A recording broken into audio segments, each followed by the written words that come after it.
বিসমিল্লাহির রহমানির রহিম। আসসালামু আলাইকুম। Welcome back to my channel Ashraful's world. কী অবস্থা সবার, কেমন আছেন? আজকে হাজির হয়েছি ডিফারেন্ট আইটেম নিয়ে, আমার নিজের মতো করে করেছি।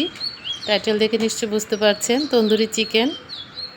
এই তন্দুরি মশলাটা আমি আজকে তৈরি করে দেখাবো। এটি একটি মাল্টিপারপাস মশলা বলতে পারেন। এটা খুব একটা কঠিন কাজ নয়। এই তন্দুরি মশলা পাউডারটা বানানো খুবই সহজ। যে কোনো তন্দুরি জাতীয় আইটেমগুলোতে এই মশলাটা ইউজ করতে পারবেন।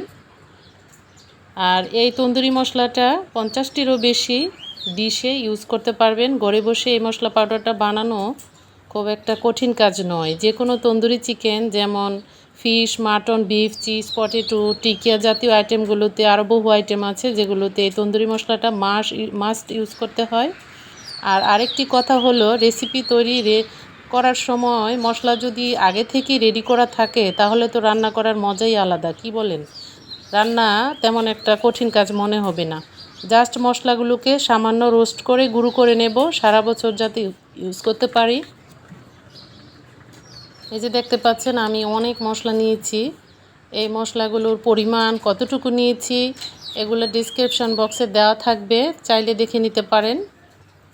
আমি এখানে কোনো ফুড কালার ইউজ করিনি। আমি আজকে নিজের মতো করে তৈরি করেছি, আশা করি ভালো লাগবে। ভিডিওটি দেখার আগে একটা অনুরোধ রইল, একটি লাইক দিবেন, আর কেমন লেগেছে অবশ্যই কমেন্টস করে জানাবেন। আর ঘরে তৈরি এই স্বাস্থ্যকর মজাদার রেসিপিটি আজকে তৈরি করে দেখাবো, আশা করি ভালো লাগবে।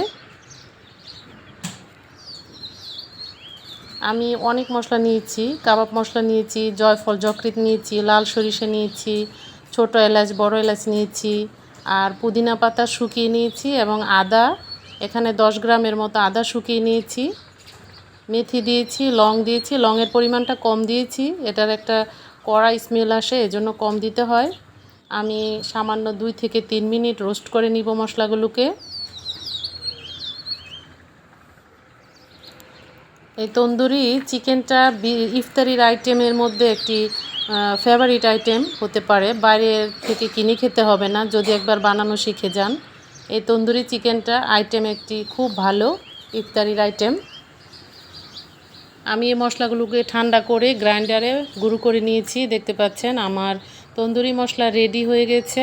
আমি এখানে কোনো ফুড কালার ইউজ করব না, এজন্য আমি এখানে হলুদ এবং মরিচের গুঁড়ো অ্যাড করব যাতে মশলার কালারটা সুন্দর আসে। তন্দুরি চিকেনটা যেহেতু কালারফুল একটি রেসিপি, এজন্য এখানে ফুড কালার বাইরেরগুলো কিনতে গেলে ওখানে ফুড কালার থাকে, বাইরের তন্দুরি মশলাটা কিনতে গেলে একটি ভেজালের সম্ভাবনা থাকে, আর নিজের হাতে বানানো থাকলে জিনিসটা ফ্রেশ থাকে। আর এই মশলাটা এখন কাচের বয়ামে ভরে নর্মাল ফ্রিজে রেখে দিব, সারা বছর ইউজ করা যাবে। ওই যে বললাম না, 50টির মতো আইটেমে এই মশলাটা ইউজ করতে পারবেন। একবার তৈরি করে নিলে আর কোনো কথাই নেই। আর আমি কোনটা কী মশলা কতটুকু নিয়েছি অবশ্যই দেয়া থাকবে। খুব সুন্দর হয়েছে। মরিচ এবং হলুদের গুঁড়োটা অ্যাড করেছি বেশি, এজন্য কালারটা সুন্দর এসেছে। এই মশলাটা অ্যাড করলে আর কোনো বাইরের কোনো মশলা অ্যাড করতে হবে না আশা করি।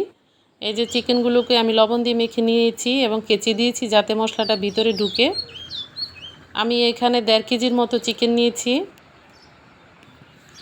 এখন মশলা তৈরি করার পালা। এই যে তন্দুরি মশলার জন্য আমি রেডি করছি। আগে দিয়েছি 1 কাপ টক দই, আর এখানে তন্দুরি মশলা নিজের বানানো।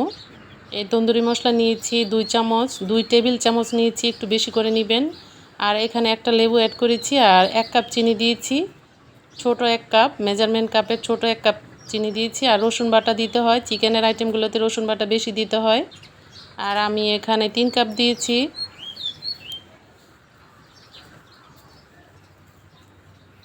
সয়া সস দিয়েছি। সব মশলা মিলিয়ে এখানে 3 কাপের মতো হবে। আমি 1 চামচ আদা বাটা দিয়েছি। টমেটো সস দিয়ে দিলাম 2 চামচ, আর একটি ডিম দিব যাতে উপরের লেয়ারের কালারটা সুন্দর আসে। আমি মরিচ গুঁড়ো অ্যাড করলাম। যেহেতু আমি ফুড কালার ইউজ করিনি, এজন্য কালারটা যাতে ভালো আসে এজন্য আমি হলুদের গুঁড়ো এবং মরিচের গুঁড়ো অ্যাড করেছি। আপনারাও করবেন, চাইলে ফুড কালার ইউজ করতে পারেন, কোনো সমস্যা নেই। তবে ফুড কালার ইউজ করতে গেলে পরে ইউজ করতে হবে, মেরিনেট করার সময় দেওয়া যাবে না, নইলে ফুড কালারটা মাংসের ভিতরে চলে যাবে। আর যেহেতু এই চিকেনগুলো মোটা, এজন্য এটাকে আগেই লবণ মেখে রাখতে হবে যাতে লবণটা ভিতরে প্রবেশ করে। আর এই চিকেনটাকে আমি মিনিমাম 30 মিনিটের মধ্যে কুক করব। আর এটাকে ফ্রাই করার জন্য অবশ্যই আমাকে ফ্রাই প্যানটাকে ভালো করে গরম করে নিতে হবে।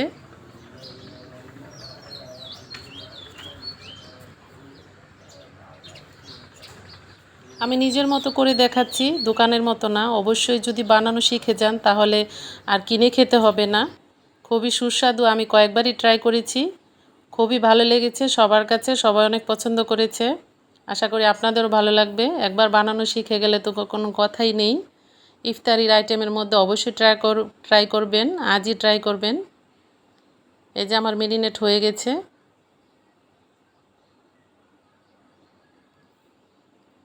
আমি প্রথমে চিকেনটাকে 10 মিনিট ঢেকে ভাজবো।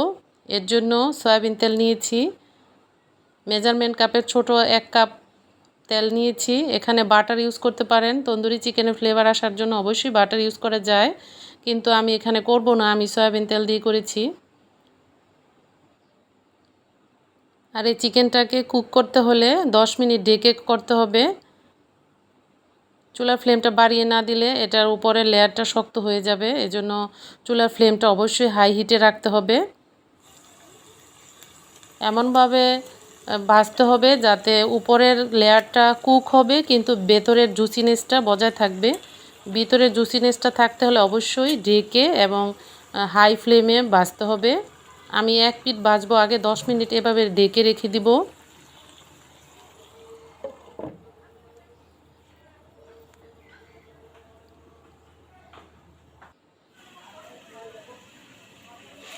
দশ মিনিট পর চলে আসলাম, দেখতে পাচ্ছেন আমার এক পিঠ হয়ে গেছে।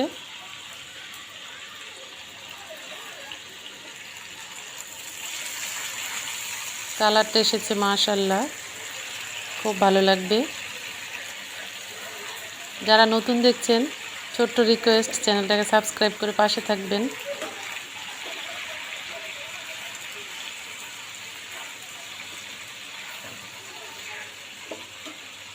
মাশাআল্লাহ, কালারটা খুব সুন্দর এসেছে।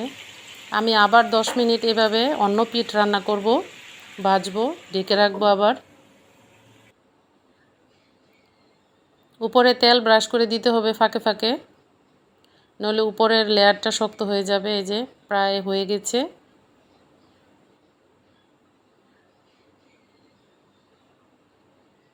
এ সময় চুলার ফ্লেমটা লো হিটে দিতে হবে। এই যে দেখতে পাচ্ছেন কালারটা খুব সুন্দর এসেছে মাশাআল্লাহ। চিকেন তন্দুরি কার কার ভালো লাগে, কে কে ইফতারিতে এই আইটেমটা পছন্দ করেন অবশ্যই কমেন্টস করে জানাবেন। আর এই তন্দুরি চিকেনটা করে দেখবেন কেমন লাগে, অবশ্যই কমেন্টসে আমাকে জানাবেন কেমন লেগেছে। ইফতারির আইটেমে এটা চেষ্টা করবেন আজই। আর কি কি পরিমাণ নিয়েছি, কি কি মশলা নিয়েছি এখানে আমি এই ডেসক্রিপশন বক্সে দিয়ে দিয়েছি, দয়া করে দেখে নেবেন প্লিজ। আমার তন্দুরি চিকেনটা হয়ে গেছে প্রায়। আমি এটাকে 30 মিনিট কুক করলাম, খুব সুন্দর এসেছে। জানাবেন আপনাদের কাছে কেমন লেগেছে, অবশ্যই জানাবেন।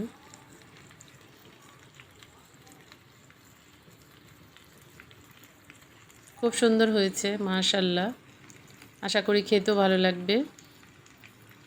এই তন্দুরি চিকেনটা নান রুটির সাথে খুব ভালো জমে, নাস্তার সাথেও খাওয়া যায়, রুটির সাথে খাওয়া যায়, সালাদ, শশার সালাদ অথবা পেঁয়াজ রায়তার সাথেও পরিবেশন করা যায়, টমেটো সস দিয়েও খাওয়া যায়। ইফতারিতে এটা একটা অন্যতম ফেভারিট আইটেম।